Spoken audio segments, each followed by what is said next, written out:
আসসালামু আলাইকুম। আজ এসেছি এক নতুন অভিজ্ঞতা নিয়ে। সরাসরি গাছ থেকে খেজুরের রস এনে তোয়াক বানিয়েছি। সেই অভিজ্ঞতাটাই আপনাদের সাথে শেয়ার করার জন্য এসেছি। তোয়াক কেনার জন্য কবে থেকেই বলছি, কোনো পিঠা বানাতে পারছি না তোয়াকের জন্য। তো ভাবলাম নিজে যদি বানাই কেমন হয়, কখনো বানাই নাই, চেষ্টা করলে তো দোষের কিছু না। যেই ভাবনা সেই কাজ, সরাসরি নিজে থেকেই খেজুরের রস সংগ্রহ করলাম এবং তা দিয়ে তোয়াক বানালাম। খেজুরের রস আনার জন্য যেতে হয়েছে আমাদের বাড়ি থেকে প্রায় 1 থেকে 1.5 কিলোমিটার দূর। সেখানে একটা লোকের প্রায় 10-12টা খেজুরের গাছ আছে। তো সেখান থেকে আনার জন্য চলে গিয়েছিলাম আমরা 4-5 জন মিলে। তো লোকটা নিজেই গাছে উঠে পড়লো এবং এক এক করে খেজুরের রস নামাতে থাকলো। এমন দৃশ্য আমি কখনো দেখি নাই। আমি গ্রামের মেয়ে, গ্রামে বড় হয়েছি, কিন্তু নিজের চোখে কখনো খেজুরের রস সংগ্রহ করা বা গাছ থেকে কিভাবে আনে সেটা কখনোই দেখা হয় নাই। সেটা নিজের চোখে দেখার জন্যই সেখানে গিয়েছি। খুব ভোরে আমরা চলে গিয়েছিলাম সেখানে। খুব তাড়াতাড়ি হেঁটেছি, তার জন্য প্রায় 20 থেকে 25 মিনিট আমাদের সময় লেগেছে। খুব ভালোই লেগেছে। চারিদিকে কুয়াশায় ঘেরা একটা সকাল, এরকম মুহূর্ত আসলে দেখা হয় না। সকালে খুব ব্যস্ততার মাঝে থাকি, তাই কুয়াশায় ঘেরা সকালটা আর রাস্তাঘাট কেমন হয় সেটা আমার কখনো তেমন একটা দেখা হয় নাই। তা আজকে সেটাও দেখা হলো। গ্রামের চারপাশের পরিবেশ কি সুন্দর লাগছিল কুয়াশায় ঘেরা। তো সেই কুয়াশা ঠেলেই চলে গিয়েছিলাম সেখানে এবং খুব ভালো লাগলো। অনেকটা দূর ছিল, কিন্তু আমরা এত দ্রুত হেঁটেছি যে মাত্র 20-25 মিনিটেই ওইখানে পৌঁছে গিয়েছি। গিয়ে দেখি অনেকেই আমাদের মতো এক এক করে আসছে খেজুরের রস খাওয়ার জন্য, নেওয়ার জন্য। তা আমরাই সবচেয়ে বেশি হয়তো এনেছি সেদিন, যেহেতু তোয়াক বানাবো বেশি তো লাগবেই। এটা তো জাল করার পর আস্তে আস্তে কমে এতটুকু হয়ে যাবে, যার কারণে আমরা বেশি নেওয়ার জন্য এসেছিলাম। আসলে খেজুরের রসের দামও ছিল অনেক, যার কারণে আরও বেশি আনার ইচ্ছে ছিল, কিন্তু পারি নাই। এনেছি মাত্র 9 কেজি এনেছি। উনি আরও আধা কেজি বেশি দিয়েছে, এটার কোনো টাকা নেয় নাই। লোকটা খুবই ভালো ছিল, আর এটা ছেঁকে ছেঁকে দিচ্ছিল।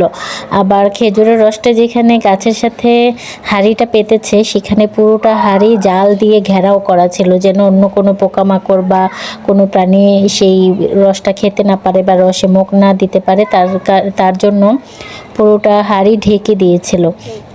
সেই দৃশ্যটা দেখে ভালো লাগলো আমার কাছে, এর জন্যই মূলত এনেছি। আর প্রথমে যেহেতু শুনেছিলাম এভাবে এটা সংগ্রহ করা হয়, তাই আমি এটা আনার জন্য নিজে উদ্যোগ নিয়ে গিয়েছি। তো আনলাম। আমি বড় একটা 8 লিটার বোতল নিয়েছিলাম আর 2 লিটার বোতল নিয়েছিলাম, আবার আধা লিটারের বোতল আমার ছেলে নিয়েছিল। তো সেগুলো সবগুলোই সম্পূর্ণ করে এনেছি। 1 কেজির মতো খেয়ে ফেলেছে সবাই মিলে। তারপর আরও 1 কেজি রেখেছি পায়েস রান্না করার জন্য। তো যাই হোক, তারপর বাকি যেটা ছিল সেটা দিয়ে আমি তোয়াক বানানোর প্রস্তুতি নিচ্ছিলাম। বড় একটা পাতিলে প্রথমত এটা পুরোটা ছেঁকে নিয়েছি। যেহেতু তারা ছেঁকেই দিয়েছে, তারপর অনেক কিছু থেকেই যায়, যেহেতু গাছের ভেতর থেকে রসটা বের হয়। তারপর আমি ভালোভাবে আবার ছেঁকে নিয়েছি। যে দেখেন কতটা হয়েছে বড় একটা হাঁড়িতে। তো এটা আমি পুরোটা ঘেঁষেও রান্না করতে পারতাম, কিন্তু অনেকটা সময় লাগবে, অনেকটা ঘেঁষ যাবে, সেই চিন্তা করে আমি মাটির চুলায় বসিয়েছিলাম। আর এখানে 1 কেজি রেখেছি পায়েস রান্না করার জন্য।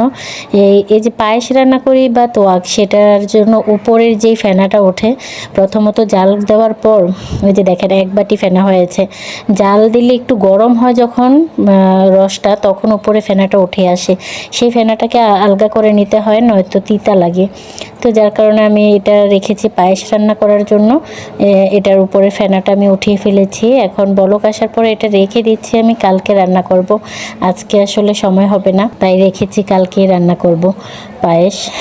এর মধ্যে আমি বড় হাঁড়িটা বসিয়ে দিয়েছি মাটির চুলাতে। এক চুলায়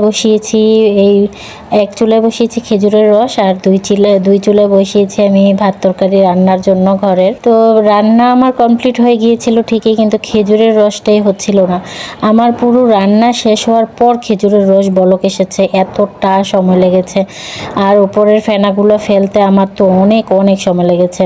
যেহেতু বড় হাঁড়ি, আবার রসও বেশি, বেশি, তাই ফেনাটা তুলতে আমার অনেক সময় লেগেছে।